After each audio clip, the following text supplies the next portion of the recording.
Oh, Rav Perez, comment ça va? Bon, Hachem et toi? Ça va, ça va. On est prêt à continuer sur Inon, Inon, le nom du Mashiach. le nom du Mashiach. Alors, en fait, ce qu'on avait expliqué, on avait dit qu'il y a deux noms. Oui. Tu te souviens dans ce Oui, il y a nom, toujours deux noms partout. Partout. On voit des noms de partout, en fait. Voilà. Et alors, au-delà de ça, on avait dit que ça vient, l'origine, c'est dans le Ben. Tu te rappelles, Ben, on avait dit Oui. Bet Noun, c'est deux Noun, et qui sont inversés puisqu'il est écrit différemment des autres. Et alors, je vais citer un Zohar, une petite histoire, et sur ça, on va comprendre beaucoup de choses. Ça va nous permettre de remonter aussi sur notre nom de Ben. Allez, de on va essayer de se concentrer. Ok. Alors, le texte est assez simple à comprendre, mais après, on va découvrir quelque chose d'extraordinaire. Le Zohar nous dit la chose suivante. On avait parlé. Adam Rishon a vu une âme très brillante, qui est celle de David Améler, mais qui n'avait pas de vie en elle-même, puisqu'il devait mourir après 3 heures. Et il lui a offert 70 ans de sa vie. 70 ans de vie. Mais le Zohar, de continuer là-bas, il nous dit, mais attention, dans la mesure où Adam, Pagam, il a fait une faute, il ne peut pas les lui transmettre directement, ça va passer par ce qu'on appelle ces Gilgulim, c'est les réincarnations d'Adam, qui sont Avraham, Yitzhak, Yaakov. D'ailleurs, si tu regardes la Marat Marpella, la grotte de Kiryat Arba, tu as Adam et Chava, Avraham et Sarah, Yitzhak et Rivka, Yaakov et Léa. Mais continue le Zohar là-bas de nous dire, mais attention, on a un problème, c'est pas exactement les trois, c'est Avraham, c'est vrai, c'est pas Yitzhak. Il dit pourquoi? Parce que quand tu regardes ce qu'on appelle le nom Yud Kevavke, la lettre E, donc Avraham c'est Yud, Yitzhak c'est E, Vav c'est Yaakov, et le dernier E c'est David. Tous les deux, ils sont dans la lettre E, ils sont dans la Gvura, dans le côté obscur, comme tu dis. Alors, il peut pas lui donner de vie lui-même parce que il y a trop de difficultés là-bas, il y a trop de force, on va pas dire négative, mais dans la Gvura, donc, dans la sévérité. Donc, c'est pas lui qui lui transmet, il passe par Yosef. Donc, c'est Avraham, Yosef et Yaakov. Les trois vont leur donner de la vie, chacun dans un nombre respectif d'années qu'on va expliquer maintenant, et on va comprendre comment ça arrive chez David. Donc là, c'est la petite histoire qu'on a. C'est la petite histoire du Zohar. Qui est simple. Qui est très simple. Oui. Okay. On va maintenant continuer dans les versets avec les âges de vie de chacun d'eux, et on va terminer avec un chidouche, une petite nouveauté qu'on a écrit Baruch Hashem pour expliquer tout ça et nous confronter dans l'idée du Ben. On va commencer par la fin. Yosef, combien est-ce qu'il vit d'années? 110 ans. Ok. Mais on sait très bien qu'Yitzhak, puisqu'on a dit Yitzhak est remplacé par Yosef, va, entre guillemets, partir au Gan Eden à l'âge où il a fait la Akedah, donc à 37 ans, pour revenir 3 ans plus tard pour se marier avec Rivka. Donc si tu rajoutes 37 à 110, tu obtiens 147. Ce sont les années de vie de Yaakov. Yaakov, lorsque Paro lui demande où tu en es, quelle est ta vie, ça, mes années sont peu nombreuses, mes années de vie n'ont pas atteint celles de mes pères, j'ai beaucoup de douleurs, beaucoup de souffrances, etc. Donc lui, il va pas arriver jusqu'à l'âge de Avram ou de Yitzhak, il va vivre 147 ans. Si tu rajoutes 25 à 147, 28 à 147, tu obtiens 175. Pourquoi 28? C'est un peu compliqué. Le Zohar l'explique là-bas, on va pas rentrer dans le détail. On va pas noyer les gens. On rajoute 28 à Yaakov pour arriver à 175. C'est les années de vie de Avraham. D'accord.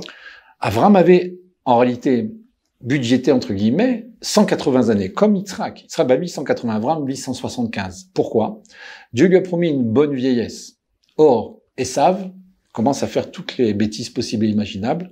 Dieu le reprend à 175 ans pour qu'il ne voit pas cette déchéance de son petit-fils. Donc il va perdre 5 années. Ajoute au 37 et au 28, 50, tu obtiens 70. Alors où est-ce qu'on veut en venir là-dedans?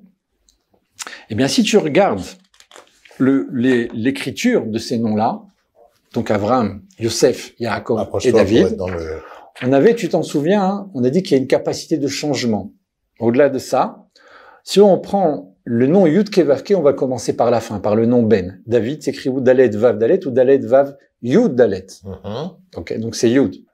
Lorsque je remonte un peu plus loin, donc c'est le verset Vaïvrech David, Ken. Lorsque je prends le verset qui correspond à Yosef, c'est écrit Varet Eskor Edut Bi Yosef Samo. Je dis pas tout le verset, hein. On a ici Yosef qui n'est plus Yosef, mais Yehosef, avec un E. Donc j'ai Yud Ke. Lorsque je remonte à Yaakov, il y a 5 versets dans la Torah où Yaakov est écrit Malé, avec un Vav. En général, on l'écrit sans Vav. Il y a 4 dans les prophètes, qui sont proches les uns des autres. Le nom m'échappe dans quel prophète. Et on a ça aussi dans le Vaïkra, dans le Chumash. D'ailleurs, Rachid dit là-bas que lorsque Yaakov est écrit plein, c'est une allusion sur la Géoula. Pourquoi il dit? Parce qu'il est écrit dans 5 endroits. 4 endroits, c'est les 4 Galouyot. Et 5e, c'est la Géoula. Alors, Eliyahu, un avis, lui est écrit Elia dans 5 endroits. En fait, Yaakov a emprunté le Vav à Eliaou. Okay. Il dit, lorsque tu annonceras la Géoula à mes enfants, je te rendrai ton vave. Donc, lorsque tu vois ce verset ici, Ken, Zarati et Beriti Yaakov, va fait Beriti Yitzhak, va fait Beriti Abraham, c'est intéressant aussi de le citer ce verset-là spécialement, parce que tu as Yaakov, Yitzhak et Abraham qui sont versés, ils sont écrits inversement ici, pas dans l'ordre des choses. On parle du dernier, puis ensuite il y a Yitzhak. En fait, tu as ici Ma, le Shem Ma correspond à Yaakov, le Shem Sag à Yitzhak et le Shem Av, Massa. C'est le dernier Massa. C'est la référence à ce qu'on avait vu précédemment. C'est pas marqué dans Rashi, mais je l'explique ici. Lorsqu'on arrive au premier, donc qui est Avraham, on a dit les années de vie sont reçues par Yosef, Yaakov et Avraham. Ken, 37 ans, 28 ans et 5 ans. Le fameux He, justement, d'Avraham, 5 années. Donc c'est plus Avraham, Vayashimcha. Avraham, avec un He.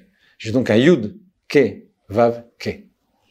Tu vois que le Massa commence par la fin. David. Avec David, Yud, Ke, Vav, Ke commence par le bas et puis remonte vers le haut. Les années de vie données par chacun d'eux vont arriver chez David, ces 70 ans-là.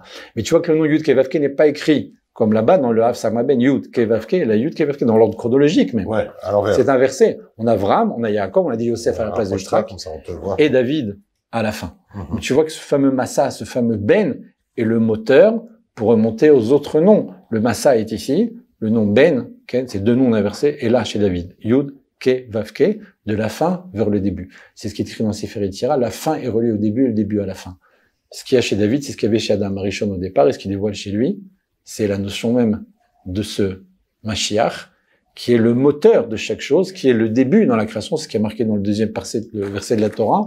Le souffle de Dieu et la surface des eaux, c'est le souffle du Melech HaMashiach. Dieu n'a pas encore créé le monde, on a déjà le souffle du Mashiach qui existe, avant même que le monde soit créé. C'est la finalité qui est dévoilée avant même le commencement. C'est pour ça qu'on a un effet inverse ici. Chacun des années de vie données par ces trois hommes-là, quand tu remontes de la fin, tu le retrouves, mais avec le Yud Ke Vav Ke qui est écrit dans l'autre sens. Donc Bassov, il n'a pas récupéré 70 ans de Adam. Il les a récupérés par ses Gilgoulim. Il les a double récupérés. Okay. Ce que je comprends personnellement, c'est que d'un côté, c'est dans ce qu'on appelle les mochim dans l'intellect au niveau de Adam, et dans les midot, dans les sentiments par rapport aux trois tzadikim. Aux trois tzadikim qu'on a. Parce qu'il est les deux à la fois. Il est malchoute, il y a toujours un double là-bas. C'est encore autre chose. On verra peut-être un jour ou pas. À bientôt.